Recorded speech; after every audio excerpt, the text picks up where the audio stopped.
Hello, welcome student. Today we will understand next point from the chapter of Rise of Nationalism in Europe. In this chapter we will understand revolutionaries and the age of revolutions. बेटा अब हमने जो France के बारे में study किए थे तो बीच बीच में हमारे पास दूसरे पॉइंट्स पे डिस्कस करने के लिए आ रहा है, तो आप कंफ्यूज ना हो, मैं आपको इसमें डिक्लेयर कर रहा हूँ. Please understand it. देखिए यहाँ पे हमारे पास जो पिक्चर दे रखी है, इस पिक्चर में आप लोग देखिए ये सभी के मुंह पे बैन लगा हुआ है. इट मीन्स यहाँ पे ये जो लोग हैं ये रेडिकल या ये कहें लिबरल है, ये जो सोसाइटी में चेंजमेंट चाह रहा है. बट यहाँ पे जब 1815 का वियना कांग्रेस बुलाई गई थी, वियना कांग्रेस का जो ट्रीटी हुई थी 1815 में, उस टाइम पे इन पे सेंसरशिप लगा दी थी. यानी कि यहाँ पे मीटिंग में ये शो कर रहे हैं कि भाई आप लोग केवल आइडियाज माइंड में रख सकते हैं बट उसको इंट्रोड्यूस नहीं कर सकते हैं, पब्लिश नहीं कर सकते हैं. तो नेक्स्ट पॉइंट पे हमारे पास आता है बेटा द रिवोल्यूशनरीज. अब यहाँ पे रिवोल्यूशनरीज में हमारे पास आएगा, उसमें 1815 का वियना ट्रीटी हुई थी.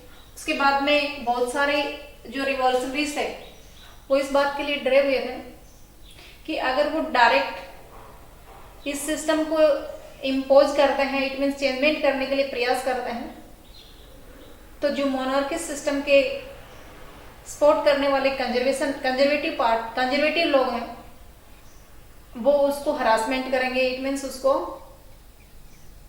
चलने नहीं देंगे. तो उन्होंने क्या किया, वो काफी रिवोल्यूशनरीज थे वो अंडरग्राउंड हो गए. यहाँ पे हम एक स्टडी करते हैं इटालियन रिवोल्यूशन के. तो अब आप सोच रहे होंगे कि फ्रेंच रिवोल्यूशन का तो हमारा पूरा भी नहीं हुआ, बट इटालियन कहाँ से आ गया. इटालियन से इट मीन इटली का, बट बीच में आपके पास स्टडी इसी की दे रखी है. तो फ्रांस में क्या होता है उसमें अगले पॉइंट में स्टडी करेंगे. अब इटली के रिवोल्यूशन का सिस्टम के बारे में स्टडी कर रहे हैं, क्योंकि वहां पे ये फ्रांस पर्टिकुलर एक कंट्री फिक्स नहीं था जिस टाइम पे वियना ट्रीटी बुलाई गई थी. वियना ट्रीटी में फ्रांस का जो एरिया था उसको काट करके दूसरे कंट्री में दे दिया था, तो सभी कंट्री के ऊपर वियना कांग्रेस का इफेक्ट दिखाई दे रहा था. इसीलिए हम इसमें इटली रिवोल्यूशनरीज के बारे में पढ़ रहे हैं.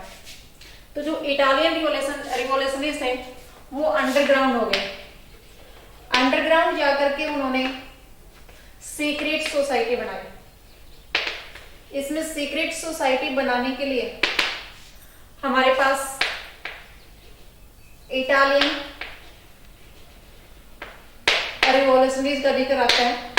ये इटालियन रिवोल्यूशनरीज कौन था, ये था जोसेपी मैज़नी.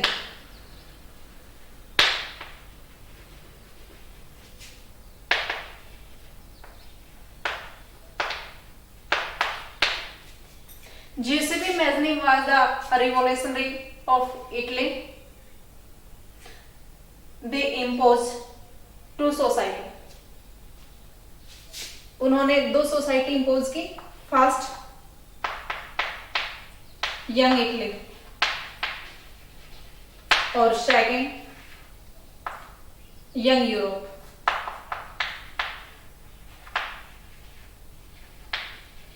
और ये अंडरग्राउंड जाकर के इसका जन्म जिनेवा में हुआ था. 24 इयर्स की एज में इसने ये सोसाइटी बना ली थी, और वो भी अंडरग्राउंड होने का कारण क्या था, वियना ट्रीटी थी. ओके. जो यंग इटली थी वो उसने बनाई थी martial.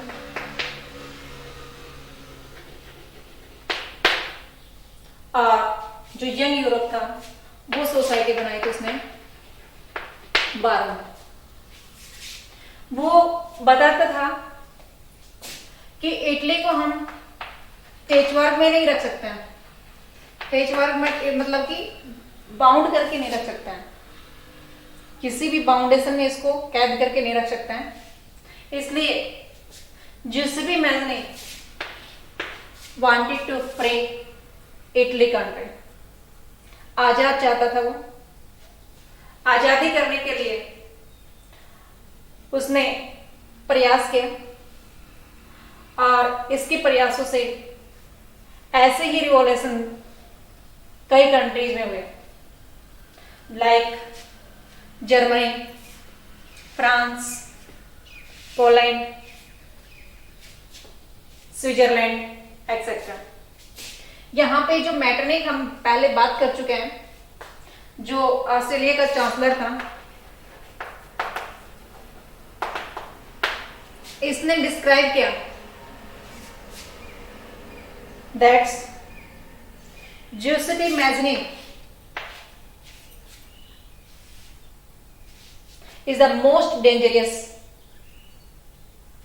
of our social order, कि सबसे ज्यादा खतरा है इसका सोसाइटी के ऊपर। ये बात मैटरनिक ने कही थी। किसकी रिगार्डिंग कही थी? Giuseppe Mazzini की रिगार्डिंग कही थी। इसको सबसे बड़ा दुश्मन बताया। क्यों बताया? क्योंकि ये कंजर्वेटिव पार्टी से था, कंजर्वेटिव सिस्टम से था, और Giuseppe Mazzini था वो डेमोक्रेसी को एस्टेब्लिश करना चाहता था। इसलिए ये इसके अपोजिशन में था, मोनोर्की सिस्टम के अपोजिशन में था। ये मोनोर्की सिस्टम के सपोज में था। ये इटली का था, ये ऑस्ट्रेलिया का था, बट ऑस्ट्रेलिया ने ही सबसे पहले इसको, उसमें वाटरलू के वॉर के बाद में इसी ने ही उस वियना कांग्रेस को होस्टिंग करके और मोनोर्की सिस्टम को एस्टेब्लिश करने का प्रयास किया था। आगे पॉइंट में हमारे पास आता है बेटा, इसको हम यहीं पे छोड़ते हैं क्योंकि इटालियन का आ गया। अब हम वापस कुछ ऐसी एक्टिविटी पे चलते हैं, ऐसे रिवॉल्यूशन पे चलते हैं जो 1815 के वियना कांग्रेस से बाद में 1830 तक जो एक्टिविटी हुई थी, उसके बाद में जो रिवॉल्यूशन हुआ था, उस रिवॉल्यूशन पे चलता है। तो देखिए, इनमें यहाँ पे कंजर्वेटिव लोगों ने मोनोर्की सिस्टम को एस्टेब्लिश कर दिया था, और यहाँ 1830 में जो लिबरल थे, मिडिल क्लास के लोग थे, डॉक्टर्स, इंजीनियर्स, प्रोफेसर्स जो भी थे, जो प्रोफेशनल थे लोग, अपने अपने फील्ड में काम करने वाले थे, उन लोगों ने दोबारा से स्ट्रगल जारी रखा था। मिडिल क्लास के लोगों ने, वो बुर्गो जो वंश के लोग थे, बुर्गो वंश का किंग था, उसको अबोलिश किया, पद से हटाया, और वहां पे डेमोक्रेसी सेट करने के लिए प्रयास किया। डेमोक्रेसी सेट नहीं हो पाई, बट वहां पे कॉन्स्टिट्यूशनल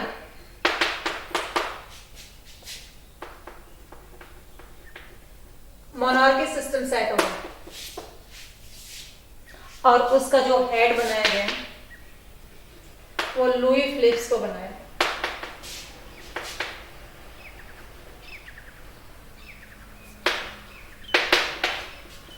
ओके, यहाँ पे मोनार्की सिस्टम दोबारा से एस्टेब्लिश करने के लिए लोगों ने प्रयास 1830 में रिवॉल्यूशन के कारण रिवॉल्यूशन में हो गया था, बट उसके बाद में कंजर्वेटिव पार्टी के लोग या कंजर्वेटिव सिस्टम में जो लोग लगे हुए थे, सपोर्ट कर रहे थे, वो इतनी जल्दी भी उस कॉन्स्टिट्यूशनल मोनार्की सिस्टम को सेट करने के लिए एक्सेप्ट नहीं थे। मैटरनिक ने वहां पे बताया, एक नया स्टेटमेंट फिर दिया। ये वही मैटरनिक है जो वियना कांग्रेस का चांसलर बनाया। इस मैटरनिक ने जूसेपी मैज़नी को सबसे बड़ा दुश्मन बताया था। इस मैटरनिक ने मोनार्की सिस्टम के साथ सपोर्ट किया था। इस मैटरनिक ने एक नया रिमार्क दिया था, और नया रिमार्क दिया, व्हेन फ्रांस नीच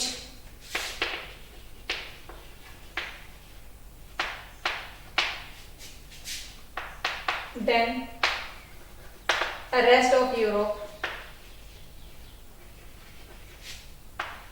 catches fire।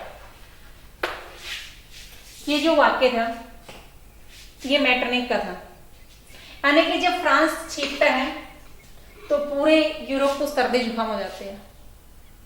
इसका कहने का मेन मीनिंग था, वो ये था कि जो भी एक्टिविटी चलती है वो कहां से चलती है? फ्रांस से चलती है।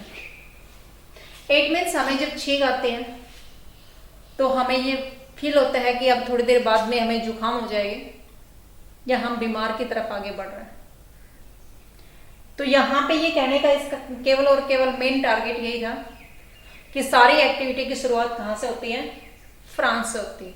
जैसे हमारी स्नीज करने से, हमारे छींकने से बीमारी की शुरुआत मानी जाती है, ठीक वैसे ही फ्रांस में जो एक्टिविटी होती है उसको वहाँ के पूरे यूरोपियन कंट्री उससे इफेक्ट होता है। इसलिए इसने ये सेंटेंस या ये रिमार्क दिया था। ओके, अब हमारे पास नेक्स्ट पॉइंट आता है बेटा, ग्रीक वार। ये ग्रीक वार क्या है, इसका कनेक्शन भी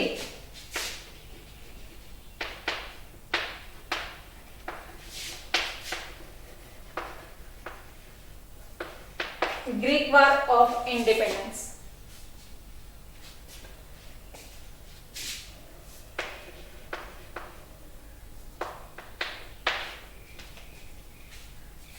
ये ग्रीक वार देखिए बेटा, ये हमारे पास कंट्री है। आप अपने मैप में देखेंगे ये यूरोप है, ये ब्रिटेन है, ये जर्मनी है, ये इटली है और यहाँ पे है ग्रीस लिखा हुआ है। हम इसको ग्रीक कह सकते हैं, ग्रीस कह सकते हैं, या हिंदी में हम इसको यूनान कह सकते हैं। आपको जो भी इसके अंदर मिल जाए आप इसको अच्छे से समझ सकते हैं।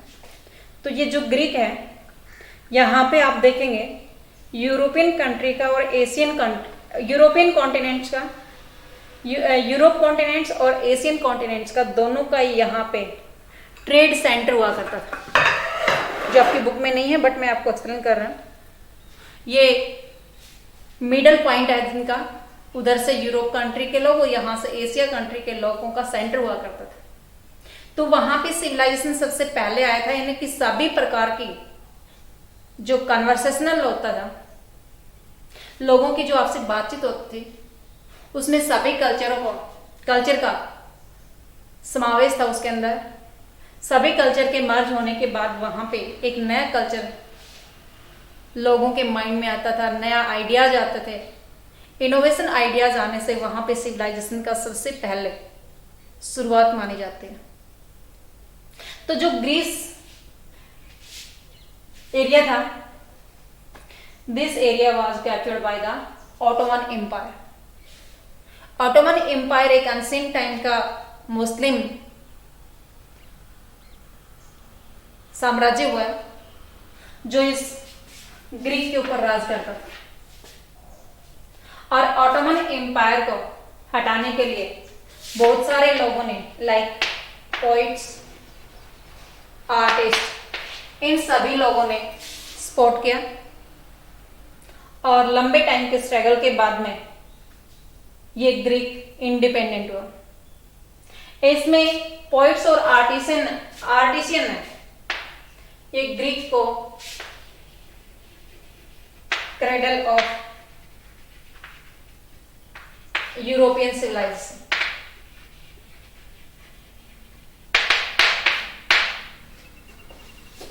यूरोपियन सिविलाइजेशन का इसको क्रेडल का, इट मीन्स पालना का है कि यहीं से शुरुआत होती है, बेसिक यहीं से स्टार्ट होता है। क्यों कहा? इसलिए कहा क्योंकि ये सेंटर हुआ करता था, इसलिए यहां से लोगों के अंदर नए आइडियाज, नया कल्चर, नया सिस्टम एस्टेब्लिश होता था। It's okay. इसके अंदर सपोर्ट करने वाले, ग्रीक वार में सपोर्ट करने वाले, इसके साथ ग्रीक कल्चर को एक्सेप्ट करने वाले फॉरेन कंट्री के, दूसरी कंट्री के लोग थे, लोग भी हुआ करते थे। यहां पे हमारे पास जिक्र आता है इंग्लिश पोइट का, जिसका नाम था लॉर्ड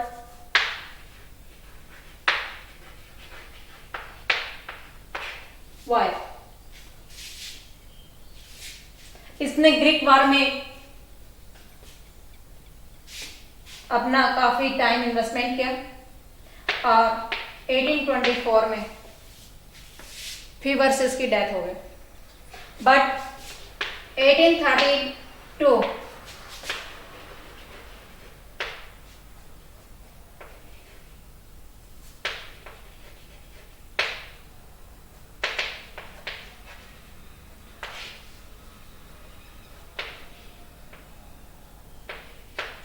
कॉन्स्टेंटिनोपल के जो ट्रेटी हुई थी, उस ट्रेटी के बाद ग्रीक इंडिपेंडेंट हो गया।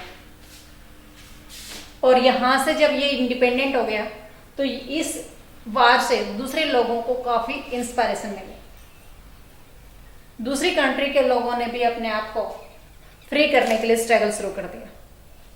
तो बीच बीच में हमारे पास दूसरी वार के बारे में, दूसरी कंट्री के यूनिफिकेशन के बारे में या इंडिपेंडेंस सिस्टम के बारे में चर्चा आ रही है। बट यहाँ पे एक के बाद दूसरी एक्टिविटी इसी प्रकार से कंडक्ट हुई थी जिससे लोगों को इंस्पिरेशन मिल रही थी, इसलिए हम इसको मिक्सअप में पढ़ रहे हैं। तो यहाँ फर्स्ट में तो हमारे पास रिवॉल्यूशनरीज के बारे में स्टडी की, जहाँ पे इटालियन रिवॉल्यूशन हुआ है, रिवॉल्यूशनरीज हुआ है। उसके अंदर जो जूसेपी मैज़री था उसने प्रयास किया था इटली का यूनिफिकेशन करने के लिए, इटली को फ्री करने के लिए।